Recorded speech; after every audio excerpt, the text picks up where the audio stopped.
Science study center के YouTube channel में आप सभी का स्वागत है। Brilliant guess paper solution chapter है, न्यूमेरिकल है और है क्वेश्चन नंबर 4।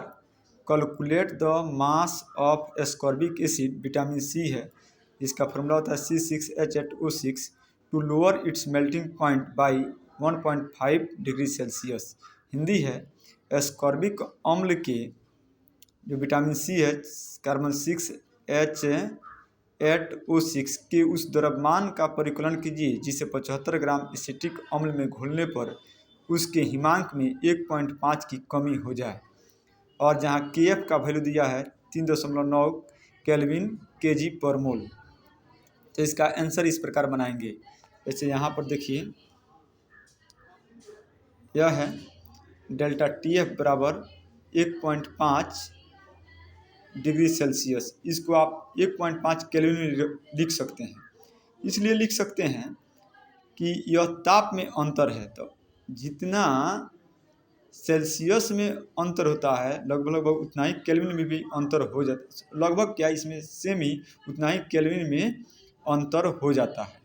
अतः आप इसको लिख सकते हैं। लेकिन अगर चेंजिंग की बात आती तब हम लोग 273 में, मैंने मेरे कहने का अर्थ है कि सेल्सियस से केल्विन में चेंज करना होता तो तब 273 में इसको जोड़ते। लेकिन अगर ये अंतर है डेल्टा TF तो आप इस सेल्सियस को केल्विन में भी लिख सकते हैं। अब कह रहा है molar mass of ascorbic acid, जिसका फॉर्मूला था C6H8O6।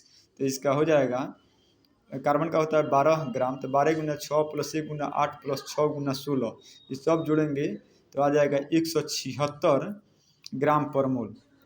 और मास ऑफ सॉल्वेंट दिया हुआ है यहाँ पर 75 ग्राम।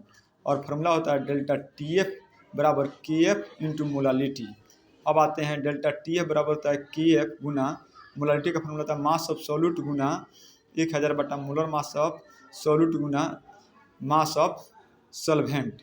अब देखिए यहाँ पर मास ऑफ सॉल्यूट निकालेंगे तो यह जो दिख रहा है TF में इसका गुना हो जाएगा मोलर मास ऑफ सॉल्यूट का, और उसके बाद मास ऑफ सॉल्वेंट का।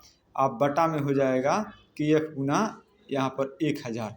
अब सब का वैल्यू पुट करेंगे। जैसे जो डेल्टा TF का वैल्यू था 1.5 और मोलर मास 176 ग्राम पर मोल था, और यह जो था मास ऑफ सॉल्वेंट 75 ग्राम, और यह हो गया KF जो कांस्टेंट वैल्यू था वो, और यह बटा में 1000 यहाँ पर आ गया।